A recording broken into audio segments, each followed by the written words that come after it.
A quiet summer night, an unsuspecting family, then suddenly, darkness brings something unimaginable.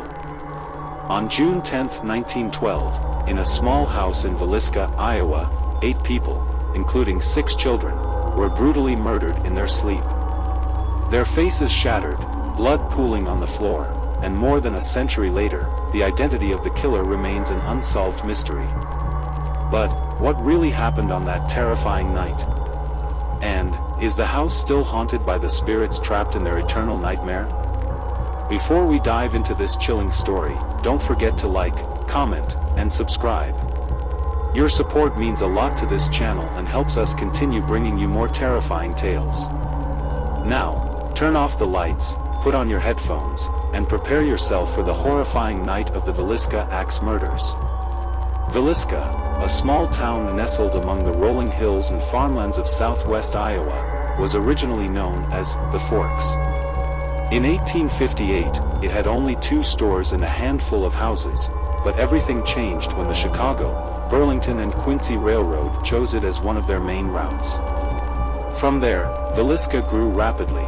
By 1912, the town had 2,500 residents, various retail shops, restaurants, a theater, and 2 major churches, the United Methodist Church and the First Presbyterian Church. Interestingly, the name Villisca, chosen by a railroad employee, D.N. Smith, was originally believed to come from a Native American word meaning beautiful place. But, historians later discovered that there might have been a major mistake in its interpretation. The real name might not have been Villisca, but Villisca, meaning evil place. And given the dark history that unfolded there, that name seems far more fitting. In the heart of this growing community lived a well-respected family. Josiah J.B. Moore was a successful 34-year-old businessman who owned the franchise rights for John Deere, a major agricultural equipment company.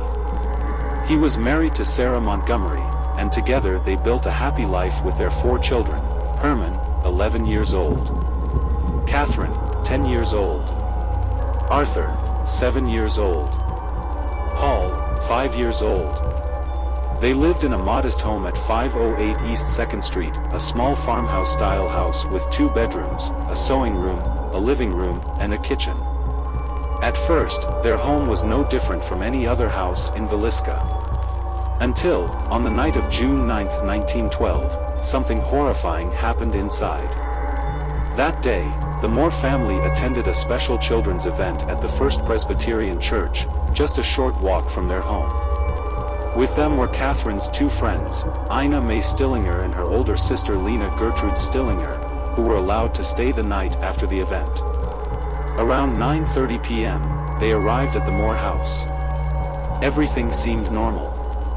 The children joked before bed, silence settled over the house. Then, somehow, a man was already inside. It is estimated that sometime between midnight and 2 a.m., someone, or something, began to move in the darkness. J.B. Moore was the first victim. His head was struck repeatedly with an axe. Sarah Moore followed shortly after. Their children, one by one, slaughtered in their sleep. But what's even more terrifying, the killer didn't leave immediately. He went back upstairs, and struck J.B. Moore's lifeless body over 30 more times, smashing his face beyond recognition.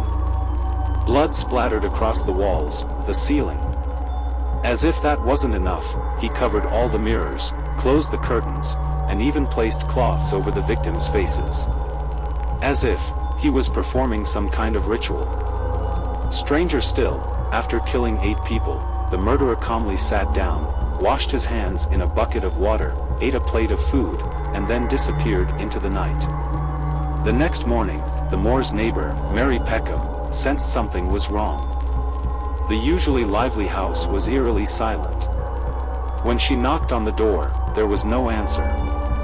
Eventually, Ross Moore, J.B.'s brother, unlocked the door, and what he saw made him run outside immediately. The bodies lying in bed, dried blood, the overwhelming stench. And in that room, the killer's axe still resting against the wall. As word spread, hundreds of people swarmed the house.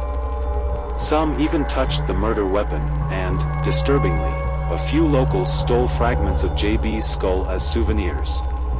The police were baffled. There were no signs of robbery. JB's wallet, with money still inside, remained untouched. But something even more terrifying was discovered. In the barn, 2 used cigarette butts were found, suggesting someone had been patiently waiting in the dark before attacking. A kerosene lamp was found with its chimney removed, allowing only a dim light to escape. And, a mysterious key was discovered on the first floor. Who was the killer? What was the motive? No one knows. And now, more than 110 years later, the mystery remains unsolved. After the tragedy, the Moore house underwent major renovations. But ever since it was opened to the public in the 1990s, visitors began reporting things that couldn't be explained. Mysterious footsteps echoing in the night.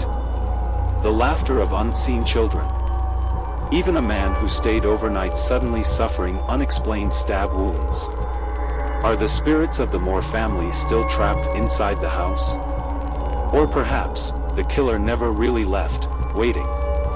Do you think the murderer was someone from the town? Or was it someone sent there for a specific purpose? Share your thoughts in the comments below. Don't forget to like this video if you want more terrifying stories like this, and of course, subscribe so you don't miss the next horror story. See you in the next midnight story.